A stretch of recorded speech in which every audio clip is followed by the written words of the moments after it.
Hello class, this is Demetrius Wilson with Business Marketing. We are now on Chapter 8, Positioning. Very interesting topic. As always, the PowerPoint presentation won't be too long, but I'll just touch on some key points that'll help you move in the correct direction in terms of what positioning is all about. Our learning outcomes for the chapter are define positioning and differentiation and why they are important to marketing a product or service. Number 2, I want you to explain the process of selecting a positioning and differentiation strategy. Develop and evaluate positioning statements based on defined criteria. Explain repositioning, right? So you have a position for a product and then you're going to reposition it for whatever reason. And the associated risk and complexities of repositioning a product or service. And describe the process of implementing a positioning strategy. So you can come up with a positioning strategy, but you also have to implement it. And sometimes that is the most important part.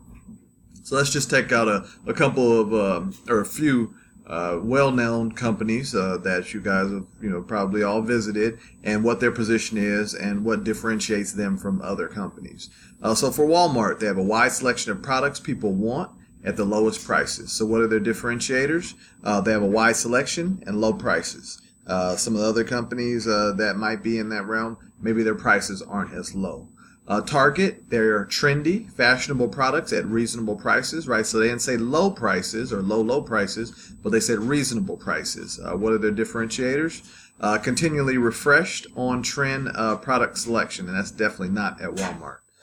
Macy's, preferred go-to shopping destination for upscale brands and current fashions. The differentiators are a broad selection of most wanted upscale brands, and they have an engaging shopping experience. Macy's and places like Nordstrom's, they have an engaging shopping experience. In Nordstrom's, they have some other positions and differentiators other than Macy's, which makes them a little bit more upper echelon, but they're not mentioned necessarily in this chapter. The positioning process. Everything that we do, marketing and or business, has to have a process. So you want to confirm your understanding of the market dynamics. If you don't understand the market and or its dynamics, then your strategy will end up being flawed.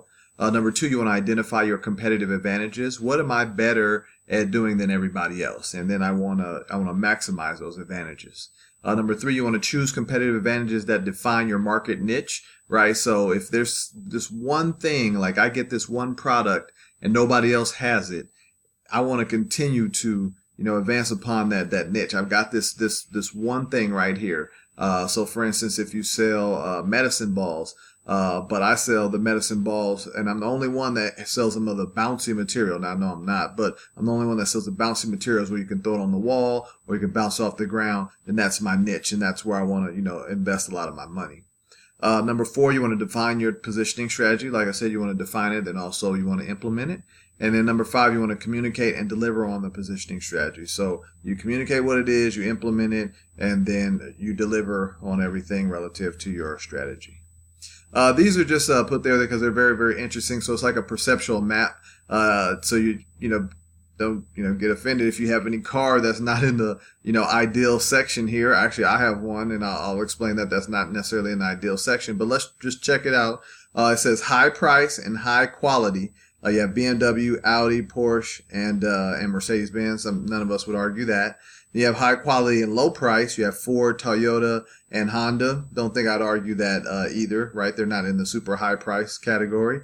Over here you have low price and low quality. I don't think that necessarily holds true for all these brands. I mean, I think Kia has some great cars, and I think Volkswagen does as well.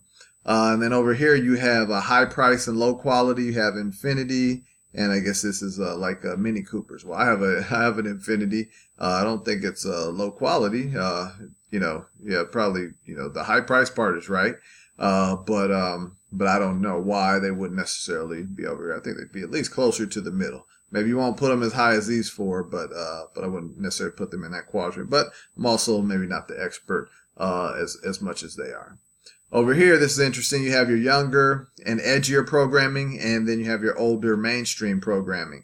Younger people are going to check out MTV, VH1, Bravo, Style, E! Entertainment, BBC America. I found myself where I can no longer watch The Real World and a lot of things that are on MTV and VH1. Maybe it's because I'm getting older. I don't know. But you also have all these cooking channels. I remember where cooking channels was just, they throw on the video and somebody's just showing you how to cook different things. Now they're having all these interesting cooking challenges. They're having kids on Chopped. You got Gordon Ramsay, just making everything great. TV is really, it's really changed. Even reality TV has really changed, because I remember the first reality television shows came out. They were like, well, we don't know if this is going to work. And now you may see more reality TV than regular TV on when you turn the television on. People a little bit older probably going to look at National Geographic, the History Channel, A&E. I think I'd probably, might want to figure out what the National Geographic Channel is and start looking at that a little bit more. Then Lifetime, what their position is. It's television for women. Nothing to say anything against, you guys that, may watch the Lifetime programming too, because from what I've heard, it's very addictive. Like once you start watching the show, you have to watch it to see what happens at the end. And Oxygen, also television for women. So you have to see how some of these things are positioned and who they're, directing their market at. So let's check out these positioning strategies, which are also very, very interesting. Don't have the colorful pictures, but pay close attention to this. So you have a differentiator, your category or benefit. So position yourself as owning an important benefit and delivering it better than anyone else. Well, Volvo is synonymous with safety. We all know that. Also have a Volvo, and they're super safe. A Hallmark is caring, shared, and Hawaii as Aloha spirit, right? So Volvo is synonymous with safety. You say, well, what's the safest car? You're going to say Volvo. You probably say Buick behind that or something. Best fit for the customer. So position yourself as an ideal fit for the customer's personality, style, and approach. So Red Bull, they're extreme. You see their extreme commercials, great music. Guess Jeans is for sexy chick. Virgin Atlantic is ultra cool fun, right? And their owner is ultra cool and fun. The guy owns his own island. It's very, very interesting to see how he, labels the position for his company. Business approach. So position yourself with a distinctive approach to doing business. Well, Jimmy John's, if you haven't had the sandwiches, I like them. They're pretty good. And they had them in the Midwest long before they got here.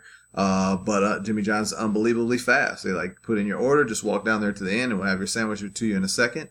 TurboTax is easy do-it-yourself or DIY. You see a lot of DIY now, and it's funny because you look at some other cultures, like America, everybody's like, yeah, do it yourself. But if you're I'm pretty sure it's China, that's frowned upon, because they say if you had why would you need to do it yourself if you have enough money, and that, that's left for the poorer people.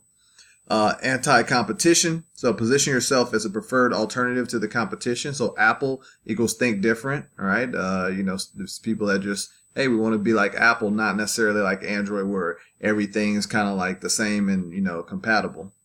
7-Up, the Uncola, right? I've always heard, this is the Uncola. So that's always been interesting. One soda that my mom would drink would be 7-Up.